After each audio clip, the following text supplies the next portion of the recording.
남들 돈 다 벌 때 우리는 이런 정비사업 하나에 멈춰 있는 겁니다. 우리는 어리석은 투자가 아니라 똑똑한 투자를 하셔야 된다. 반드시 부동산은요, 장기 투자하시면 안 된다. 부동산 고민 문자로 자세하게 보내주시면 추첨을 통해서 여러분들에게 월수금 정확한 해답으로 찾아뵙도록 하겠습니다.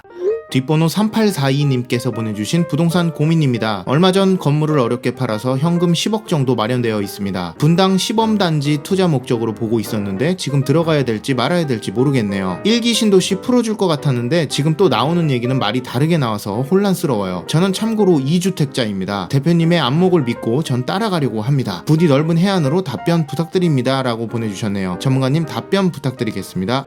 네, 일단 답변부터 드리도록 하겠습니다. 제가 예전부터 누누이 얘기해 오고 있습니다. 이런 초기 정비 사업 절대로 투자에 지금 임하시면 안 된다라고 말씀을 드렸고, 따라서 우리 구독자님 지금 2주택자인데 거주 목적이 아닌 투자 목적으로 이런 아직 시작도 하지 않은 재건축 이슈가 있는 이런 정비 사업에 투자하는 건 반대다, 그렇게 말씀을 드리도록 하겠습니다.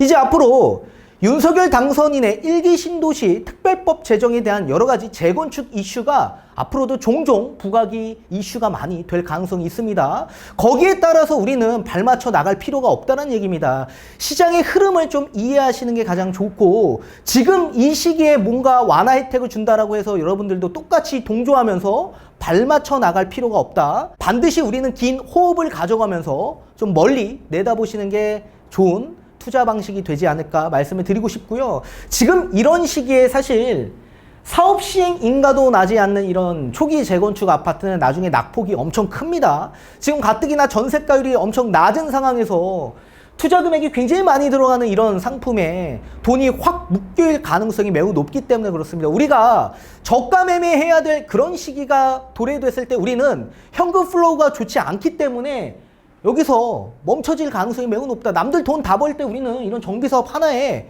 계속 멈춰 있는 겁니다. 지금 시작한다라고 하더라도 이런 재건축 초기 단기 아파트들 제가 보기에 한 20년 걸립니다. 그래서 저는 매수 반대. 우리는 어리석은 투자가 아니라 똑똑한 투자를 하셔야 된다. 그 이유는 뒤에 가서 설명을 따로 드리도록 하겠고요.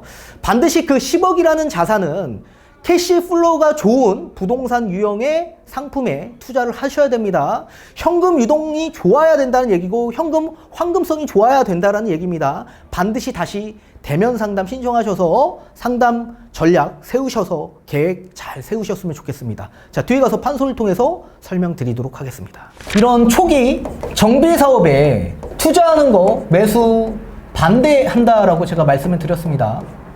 그 이유가 첫 번째, 우리 윤석열 당선인이 공약 중에 하나였던 1기 신도시, 지금 분당에 있기 때문에 1기 신도시 특별법을 제정하겠다라고 밝힌 상황이기 때문에 지금 1기 신도시의 집값 상승이 계속적으로 나오고 있는 추세입니다.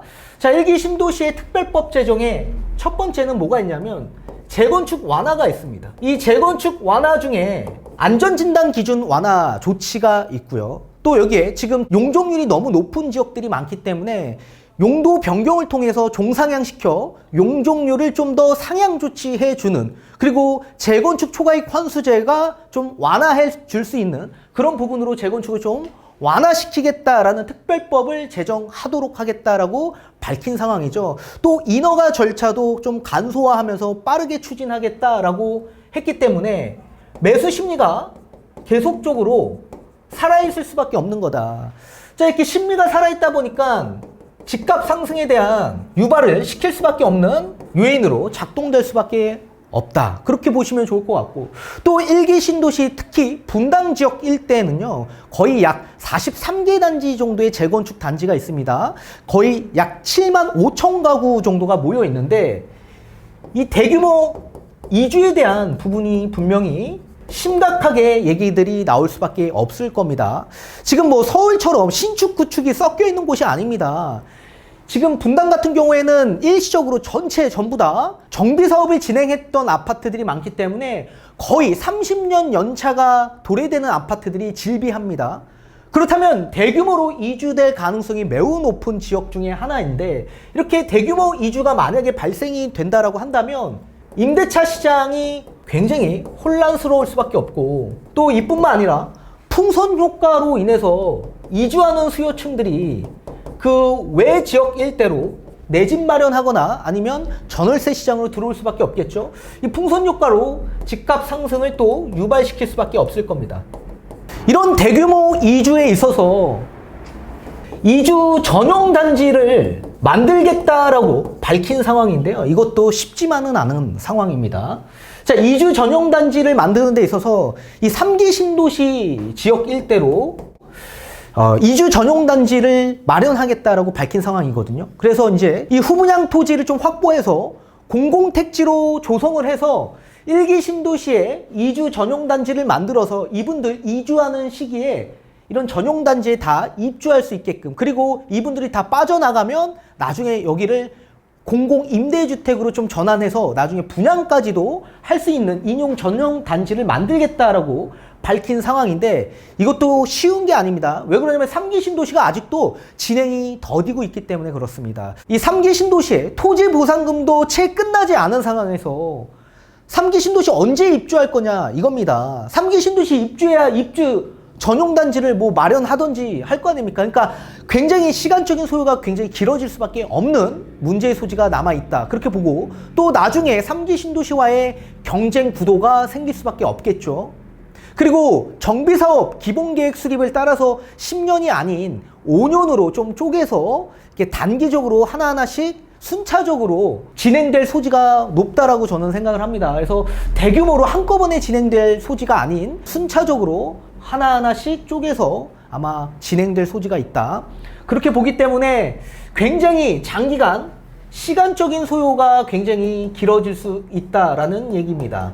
자, 그리고 두 번째, 아직까지는 부동산에 있어서 상승장에 머물러 있기 때문에 이 상승장이 계속적으로 지속되는 한 이 정비사업에 대한 규제 정책은 계속적으로 진행될 가능성이 매우 높다라고 보고 있는 겁니다. 자, 상승장이 지속되고 있다라는 가장 대표적인 가장 큰 이유는 지금 정비사업의 신고가가 계속적으로 나오고 있기 때문에 그렇습니다. 신고가가 나오고 있기 때문에 지금 압구정이나 목동이나 이런 서울의 주요 재건축 단지에서도 토지거래 허가구역으로 다시 재지정을 한 거 아닙니까? 또 여기에 지금 뭐 분당, 일산 이런 1기 신도시의 여러 가지 이슈가 계속 부각이 되고 있기 때문에 이 집값 상승이 계속적으로 나오고 있거든요. 따라서 이렇게 상승장이 지속되고 있는 한 규제가 지속될 수밖에 없고, 지금 윤석열 당선인의 이 규제 완화는 다주택자 투자 수요의 완화가 아닌 1주택, 무주택자에 대한 완화 정책이 나오는 겁니다. 여러분 착각하시면 안 됩니다. 이 정비사업을 규제하는 이유가 뭡니까? 이 정비사업은 실수요자가 아니라고 판단을 하는 겁니다.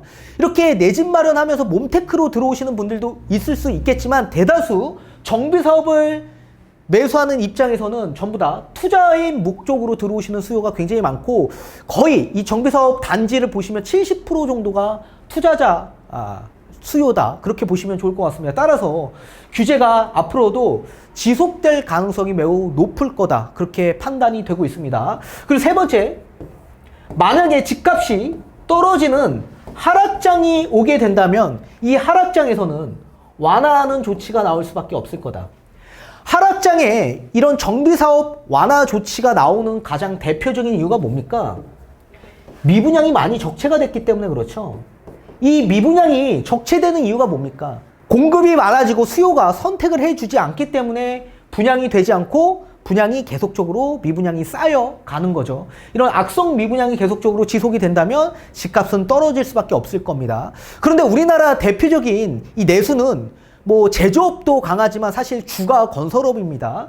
근데 건설회사가 분양이 안 되면 어떻게 됩니까? 거의 도산 위기에 있는 겁니다. 경제가 굉장히 어려워질 수밖에 없다라는 얘기겠죠. 그렇다면 당연히 수요가 줄어들 수밖에 없고, 이 미분양은 수요 유입의 가장 중요한 지표입니다. 수요가 줄어들 수밖에 없을 겁니다. 수요가 줄어드니까 미분양이 생기는 거죠. 또 여기에 지금도 원자재 가격이 폭등하고 있습니다. 뭐 시멘트, 철근 엄청난 폭등에 지금 이 물가 상승이 나오고 있습니다. 굉장히 나쁜 인플레이션입니다. 따라서 건설비가 계속적으로 올라갈 수밖에 없는 구조입니다. 지금 둔촌주공 같은 경우에도 시공사와 조합원 간의 이 다툼이 계속적으로 지속되고 있습니다. 그 대표적인 이유는 건설 비용이 높아졌기 때문에 그렇습니다. 물가 상승의 압력으로 건설 비용이 높아졌기 때문에 분담금이 늘어나는 구조가 돼버렸다. 여기에 토지 비용까지 높아진 거 아닙니까? 토지 비용까지. 지금 공시지가가 엄청나게 높게 상승을 하고 있는 상황이기 때문에 토지 비용도 높아지고 있는 상황이고. 그런데 집값이 하락하니 분양가가 당연히 어쩔 수 없이 낮게 책정이 될 수밖에 없는 상황에 놓일 겁니다. 건설비와 토지비는 높아졌는데 분양가를 낮게 책정해야 된다. 분양가 상한제가 없어진다라고 하더라도 집값이 떨어지는 시기에는 어쩔 수 없이 분양가가 낮을 수밖에 없습니다. 그러면 당연히 분담금이 늘어날 수밖에 없는 구조가 될 수 있는 거겠죠. 그러면 조합들이 추진하겠냐 이겁니다. 조합들이 추진 동력이 완전히 잃은 상황으로 전개가 될 겁니다. 따라서 집값이 떨어지는 시기에는 시간이 장기 침체될 가능성이 매우 높아진다. 자, 그렇다면 이렇게 하락장이 오는 시기에는 우리는 저가 매매에 좋은 기회가 오는 시기인데도 불구하고 우리는 여기에 추진 동력을 잃은 이런 아파트에 돈이 확 묶여 있는 상황이기 때문에 사실상 저가 매매할 수가 없는 상황이고, 또 이런 재건축 아파트는 낙폭이 굉장히 큽니다. 결국 이런 하락장의 투자 수요 유입보다는 실수요 유입이 돼야 되는 이런 시기인데, 이런 낡은 재건축 아파트에 실수요자들이 많이 들어올까요? 따라서 지금의 이슈만 우리가 부각을 해서 판단하시지 마시고 좀 넓은 시각적인 방안을 우리가 검토하면서 시장을 좀 바라봐야 되지 않을까 보고 있습니다. 따라서 우리는 이 시간에 투자하면 안 된다라는 얘기입니다. 이게 가장 어리석은 투자 방식입니다.